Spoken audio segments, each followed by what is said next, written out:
Сәлем достар, сіздермен Айгерім. Бүгін сіздермен өте қытырлақ әрі дәмді болып шығатын қаттаманың рецептімен бөлісетін боламын. Әсіресе ішіне көк пияз салып көрсететін боламын. Ең алдымен бізге осындай су қажет болады, 600 мг-дық, және де тұз салатын боламыз. Енді осының үстінен ұнымызды салып, қарапайым қамыр иіліп шығатын боламыз. Айтпақшыдай разрыхитель салуды ұмытпаңыздар, міндетті түрде енді қамырымызды илейтін боламыз ары қарай.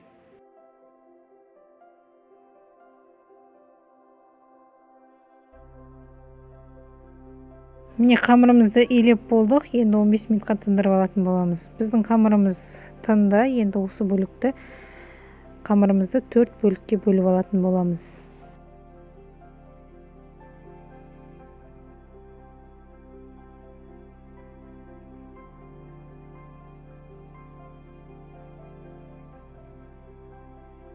Қамырымызды зуалаға келтіріп болсақ, енді арасына сеуіп жаятын ұнтақ дайындайтын боламыз. Бізге 3 ас қасық ұн қажет, және де 2 ас қасық кукурузный крахмал қажет. Бұл бізге біздің қаттамамызды қытырлақ болып шығуына өте көмектеседі. Сол себепті осыны қолданыңыздар.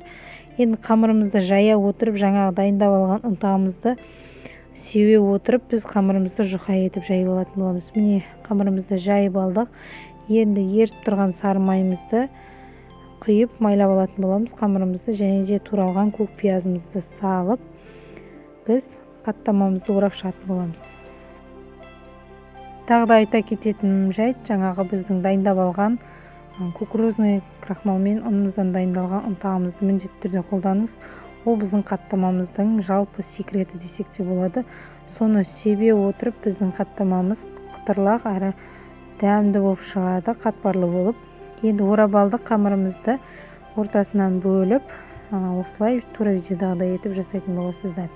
Бір зуаламыздан 2 қаттама шықты. Сонда бізде 4 зуаладан общий 8 қаттама шығатын болады. Барлық қаттамаларымызды осылай жайып алып, сосын барып қызып тұрған табамызда қорып алатын боламыз.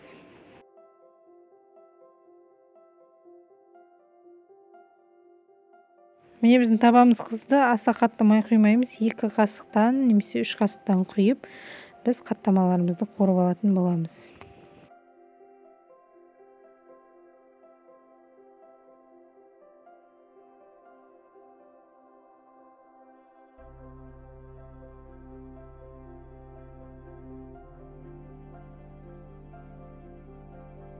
Достар, біздің қаттамамыз дайын, қатпарлы әрі қытырлық болып шығады.